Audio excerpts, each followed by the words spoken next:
Grenada will be seeking to maximize on benefits of chairmanship of CARICOM. Grenada is going to be placing focus, be very focused for this 6 months to ensure that we have at least some tangibles from some of the major agenda items that are important to us. Details to this story and more in the National Report.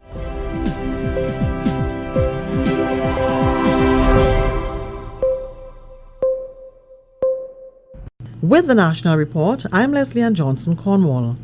With Grenada soon to assume the 6-month chairmanship of CARICOM, the country will focus on maximizing the benefits to be derived through pertinent regional issues. Heads will deliberate on matters like regional security, air transportation, and outstanding matters related to the CARICOM Single Market and Economy, the CSME. The work on the commissions on reparations and marijuana is also expected to come under the spotlight. So too the progress made with implementing the specified action agreed a decade ago under the 2007 Port of Spain Declaration to stop the epidemic of non-communicable diseases. This particular chairmanship is very important for Grenada. At this time, Minister Steele spoke to that earlier. But we are aware that the chairmanship of CARICOM is only 6 months long.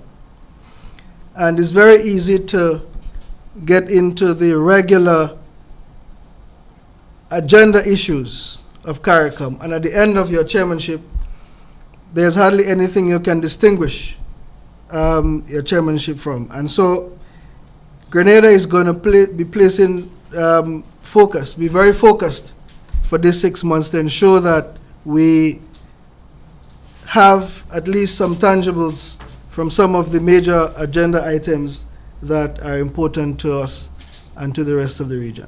That's Mr. Alva Brown, Permanent Secretary in the Ministry of Foreign Affairs. Operations in the post-Brexit era will also be a subject of discussion. As the UK exits the European Union, the current treaties and arrangements with respect to trade that exist between CARICOM or individual countries and the European Union.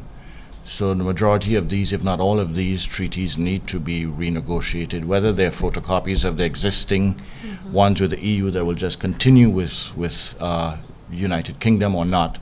So those are some of the issues there, specific as to how we interact with a United Kingdom that is not part of the European Union. Minister for Health and International Business, the Honourable Nicholas Steele.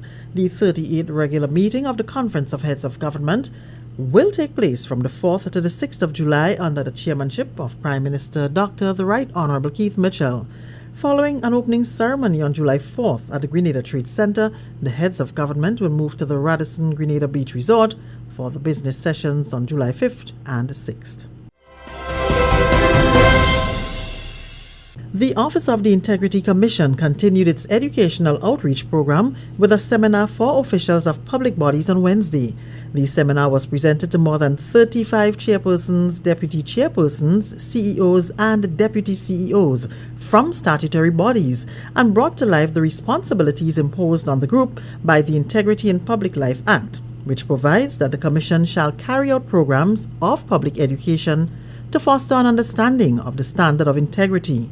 Mrs. Anande Trotman-Joseph, chairman of the Office of the Integrity Commission, emphasized how vital an anti-corruption system is for Grenada. Corruption places demands on our law enforcement systems, our penal systems, our social services, healthcare, tourism, and so on.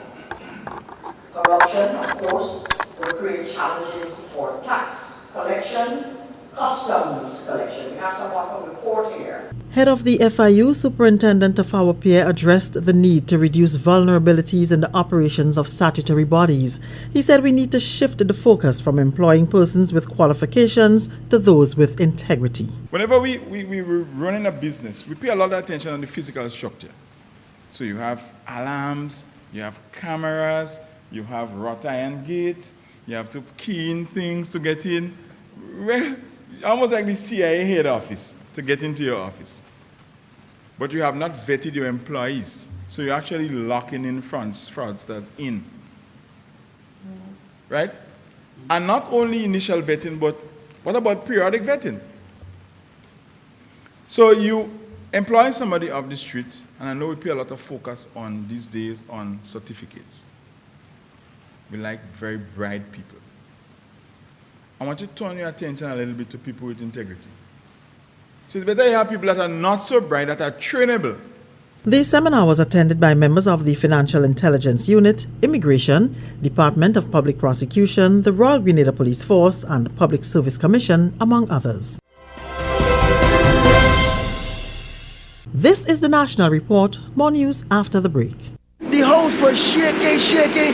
Then suddenly saw we hear bang, crack, and the roof had gone. Man, I was so scared, I nearly wet myself. Only those who have lived it can truly understand the devastating fury of a hurricane's wind. The house across the road just get up and roll over. Hurricane force wind.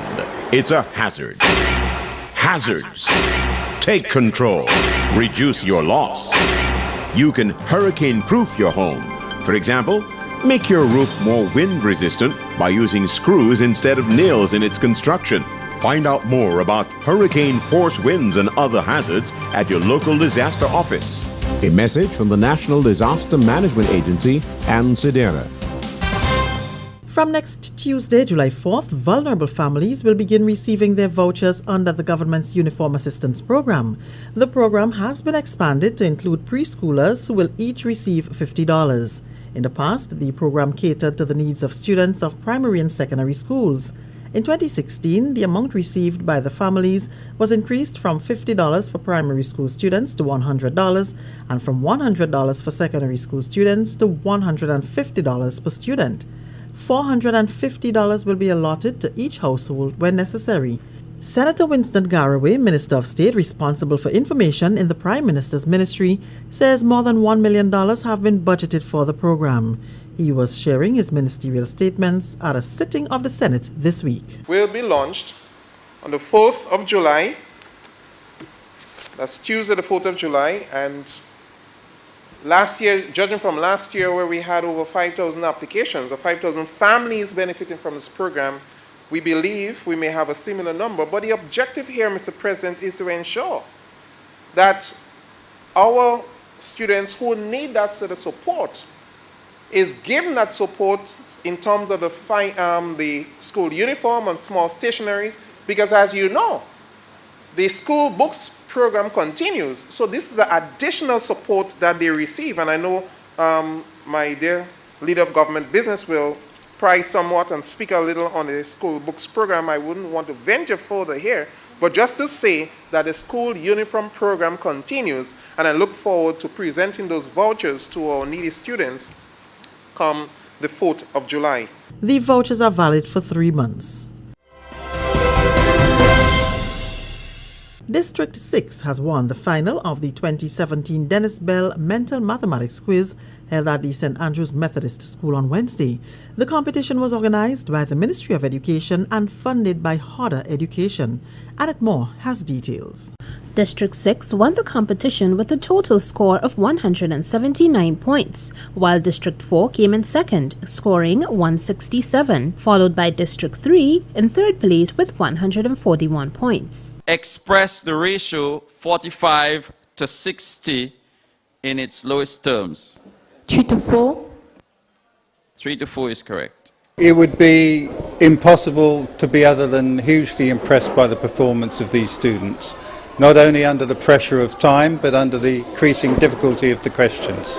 The event comprised of 4 sections, which were mental arithmetic, math jeopardy, a bonus, and power round. The objectives of the competition are to encourage students to do mental math and to strengthen their mathematical skills, while increasing overall achievement levels. One teacher in particular said to me that she believed firmly that the exercise, the mental arithmetic she has been doing throughout the school year really aided her students in performing well. As a matter of fact, 2 of her students came second in the island in the CPA. Richardson was pleased that more than half of the students performing in the finals were boys and that they performed extremely well. Without the teachers, definitely this activity cannot go forward.